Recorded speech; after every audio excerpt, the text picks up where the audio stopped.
of Chris Haynes. So, Chris, what's up? Say what's up to the people. Hey, hey, what's up, y'all? Thanks for having me. Hey, man, I've been inspired, man. I've been inspired this morning, man. They dropping gems, man, and sure, I can't top that, man. I'm just lucky to be on, man. Hey, they solid, but you know what? You got some gems to drop. I see that Man. HBCU behind you, so I'm not gonna let that just make it. Talk to me a little bit about that. No, I'm just trying to get a proper background, man. I didn't go to a HBCU out of high school. I didn't. Back then it was, I graduated class 98, 99 in high school, and Grambling State was like the big HBCU back then. And Yeah, I'm from Fresno, California. Going out to the South, that was just too far from me. Like I couldn't imagine I'm me from the moving out South. that way. Oh yeah, I know Houston, right? Right. Grambling, you got TSU, you have Prairie View, you have all these HBCU schools that are out there, which is crazy. It's just a different type of experience. So I didn't know if you went to one or not, but I just My love that my backdrop. daughter, my daughter right now, she left for Clark, Atlanta, and so she's the first one in our family to go to a HBCU. And it seemed like the HBCU was getting another empowerment movement. It seemed like Bill Cosby doing the Cosby Show days. Yes. That was like kind of the start of the trend of getting initiative to get us to going over there. So I got a daughter right now. It's a senior in high school. She'll be going to HBCU next fall. So I'm just on my black Congrats. empowerment, man. Hey, Chris Paul Thank you. is killing his thing right now, Chris. He everything that I see when I see him walking in the tunnels, he's representing a new HBCU. He's putting out so much information that is supporting those historical black colleges. I mean, what are your thoughts of that? And you were in the bubble when he was doing a lot. He started this big Yep. movement, even with his shoes. What are your thoughts of that? Because I think it's amazing what Chris did. He's Nah, it truly is amazing. I'm being honest with you. Like you see all these schools, I didn't know it was that many HBCUs, That's a across the lot. country. And so Chris Paul is wearing all these, these sweaters, these hoodies, these HBU sweater hoodies. And I'm looking at these schools. I'm like, I've never heard of them. You hear the Gramblins, the Clarks, the Yeah, Howard, Hampton, like, but it's like some of these schools, like in Tennessee and like yeah. I Tennessee didn't know State. this. Yeah, So Tennessee State, yeah. So I was looking up. I'm being honest. I was looking up some of these schools as Chris would come out with these outfits, and so I'm like, wow. And then you just start reading more about the history, how they started, who funded them, and the situation that they're in. And so, it got me more into pushing my household into going to HBCUs. And so, like I said, that's why I'm mm, on my empowerment kick. But Chris Paul, he's one of the first ones that have been doing it for real big. real big. Now, Chris, I want to dive in because there's going to be a lot of people want to know exactly who you are. So, how did you get into the business of being one of the guys that are inside the NBA and being able to report stories? How did you get into that? Okay, so I'm gonna condense it. This is the fourth quarter. People want to go home, but I'll say this: I wanted to. My aspirations, obviously, like everybody else. I played college basketball. Wasn't good enough to play in the NBA.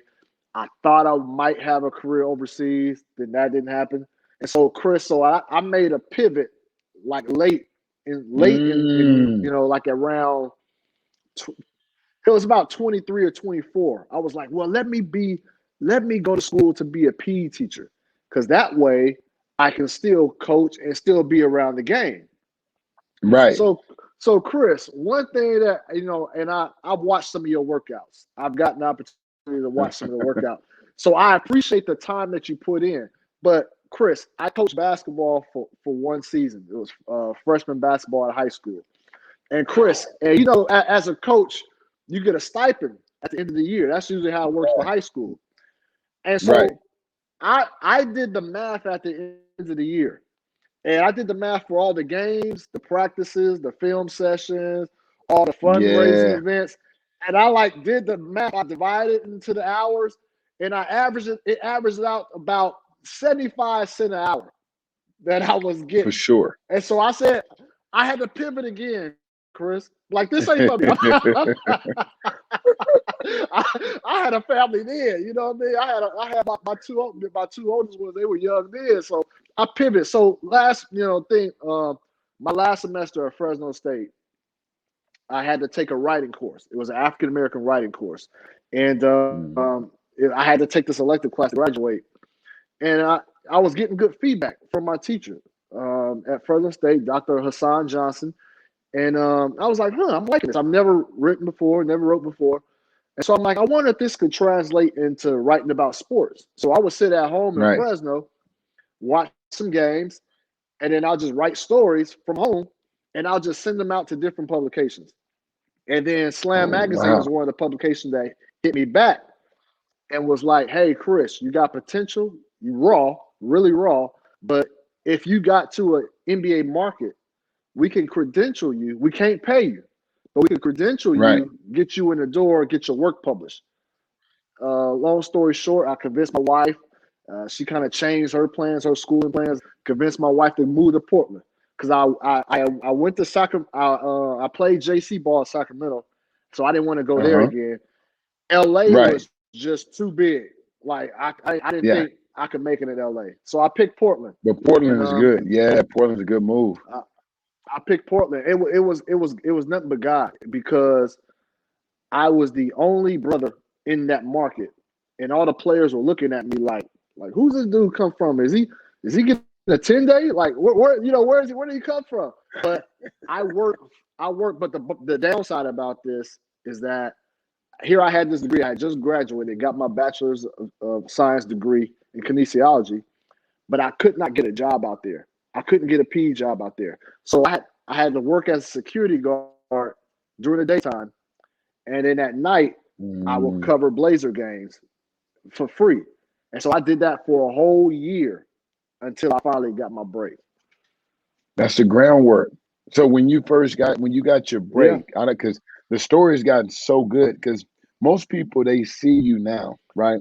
They see you interviewing the best players in the game. They see you on Laker Nation TV. They see you everywhere. But sometimes it's the stories that people don't get to hear that really can inspire someone, because someone's watching today and they're going to have to do what me and you have done to build our groundwork. They got to do the groundwork. So when you got your first break, was it with the Portland Trailblazers, or was it with another team? Yeah, no, it was covering the Portland Trailblazers. So I had worked for a year of covering the team for free for Slam, and then working as a security guard at a high school and apartment complexes. So I was doing that and just hating it, Chris. Like, there's I'm no disrespect to the security guard profession or anything like, but right. I didn't go to school for that. You know what I mean? That's not how I wanted to earn a living, and it was frustrating, man. Like it was tough, but a guy by the name of Dwight James, who's still a longtime sports columnist there in Portland, he told me Comcast Sportsnet Northwest, which is now NBC Sports Northwest, they're the home of the Blazers. He said they're going to be opening up a new position covering his team home and away, doing TV 3-4 times a week. I've never traveled in my life. Been on an airplane once before. And long story short, so that year of working for free, I was breaking stories, getting all these exclusives, and people could tell already I had it in with the players, and I was just getting content that nobody else was getting. And so that's what when that job opened up, they interviewed me, and I remember Chris, my wife told me, like, when you go for that interview, and they ask, and they give you an offer. If they do, don't accept it. Tell me to think about it. Chris, man, I went in that room. They offered me, man, it was like a $30,000 deal. I said, I'll take it. He's like, I'll take it. I said, I'll take it. Because she didn't have to be the security guard at those different places. That it allowed for you to know, like, wow. Yeah, no, so Chris, listen, so for sure. So Chris, listen, because I want more gems. Uh, what is it like now where you are, and now you're looking back? What is it like when you get up in the morning knowing the type of job that you have in the market you want to be in, and then loving basketball? Because every story that you break is almost always positive. And I realize that's why my players and players that I know, they're attracted to you because you bring a different type of energy than most reporters and people that are breaking stories. What is that like now for you to be out living out your dream? I'm gonna say this, and I gotta throw you some credit in there as well, Chris, because I'll say it. So I wake up early in the morning. I'm up around 6 because you gotta remember, if I'm waking up at 6, it's 9 a.m. on the East Coast, so they got a head start on me. And so, you're Absolutely. constantly on the phone grinding. But Chris, I got in this business because I didn't see enough people that look like myself doing it. Mm, So here we mm. are in a league that's 90% African American players, but the people that are telling these stories, or that the people that are creating these narratives, aren't people that look like me and aren't representing the Mm. culture. And so I felt like the way that I came up, the way that I was raised, in a lot of ways are very similar to these players' backgrounds. So that's why I feel like I'm able to tell these stories better, able to give It's a fact. context, able to highlight certain portions that others won't do. And I'm gonna say, in the word of mouth, and I have to credit Damian Lillard, LeBron James, Kevin Durant, like, players talk. They know what media members or what people to mess with, right? And it's still about word of mouth. And it got to a point, Chris, where when your career is rising, and then when you can, like, walk Yeah. into an arena, and then Chris Paul comes say, "What's up, Chris?" And I'm like, "Man, I ain't never talked to Chris before," but he know me because LeBron been, talking about me, or Dame or whatever. And Right. just like with you, Chris, I said I've been hearing all this feedback from players about, I'm going to these Chris Johnson workouts in LA. So I'm always been hearing it. It's like this tale, guys going there. And so I hit you up. I was like, "Chris, I know you Yeah. don't do this, man, but I'm gonna be in LA. I want to come. I want to come check you out." And you was like, Right. "Yeah, come through." But you told me when we talked, you was like, "Man, I don't let people do this, but I know the players, the Mm-mm. guys that I work with, they mess with you." They So like you. and so it's still like the word of mouth. Yeah, it's still the word of mouth, and doing people right. Because at the end of the day, these are Right. people. And I'm gonna say this one more thing, Chris. Before you start, I'm gonna say this one more thing, man. I was blown away by your operation, man. Real talk, man. I You was told me. blown You away, told. man. You start at 5. You You don't stay. Hey. play. For You people stay that don't all know, day. my plan was to stay like for like 2 or 3 hours, because I thought that was it. I thought you work out guys for 2 or 3 hours, then you go about your day. So I get there like at 9 in the morning, and you told me, "Why am I late?" I'm like, "Late?" You was like, "Yeah, I've been here since 5." I'm like, "5?" Yeah. Like, "Yeah, I had Tristan Thompson, Lonzo. I had them come in." I was blown away with your operation, man. You got that thing running like a machine. Guys are in and out. They respect your time. They're prompt. They're there on time. They get in and Yes. out. I was blown away, man. You're doing an incredible job. I wanted to say that, bro. Man, hey, listen, I truly appreciate you. And I don't let people come to the gym. And the reason why is because me personally, I've built such a brotherhood with my brothers. And in order to let somebody in your house, you got to have a respect for them because people try to tell their own narratives.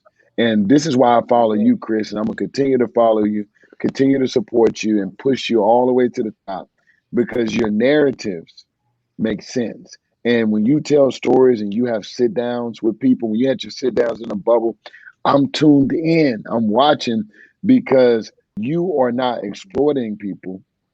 You are telling their stories. And every time you tell somebody's story, somebody else can learn and grow from it. So that's why we're so excited to have you today on our show, 48 Minutes a Game. You just dropped some gems again. We definitely got to have him back on, Oh, Kennedy. man. Am We I gotta correct? bring Chris back. I feel like he's got We got way to bring Chris. more. Yeah. And Oh, for Chris, you want me sure. to tell you something? Anytime, anytime. Like when I've looked, Chris, I've looked at like a few people that started late in their career, something that they didn't realize they were going to pivot to. Uh, I was looking at Little Baby Story. I was in Atlanta, just a couple of weeks ago, working with a client that works with the Hawks, and I was looking at Little Baby Story. Little Baby only started rapping 3 years ago. Crazy. And it wasn't like he grew up trying to be a rapper. It wasn't that. But his storytelling and his experience and him staying true to who he is makes us all want to hear what he got to say. And that's the same thing for you. You grew up as a hooper, and being able to go through it and play college ball says a lot about you. But then look at how God connected you, being back into the sport and telling stories. That's amazing, man. So thank you so much for coming on. That's so true. Hey, my sports editor, Marcus Vandenberg, he got to meet you when we came down there in LA, man. Oh, He yes. said hello, man. Give his blessing. Yes. Tell him I need him on the I want him on the show. 48 minutes a game. No, for sure. He's Thank you listening. so much. He checking it out. Nah, Okay, great. Appreciate y'all. Fire. Chris, you got to wrap us up with some of your legendary tips. What is our tip of the day for 48 minutes a game? Okay, now it's something that I learned today. I learned it from one of my friends, Professor P. Rock. He says, to know nothing is to know everything. To know nothing is to know everything. And the example of that is that if your cup is so full that you can't receive anything in, you need to continue to pour out of your cup and to pour into other people's lives so that you have nothing left, so that other people can pour in your cup so that you can continue to grow. Remember that. We out of here. Peace.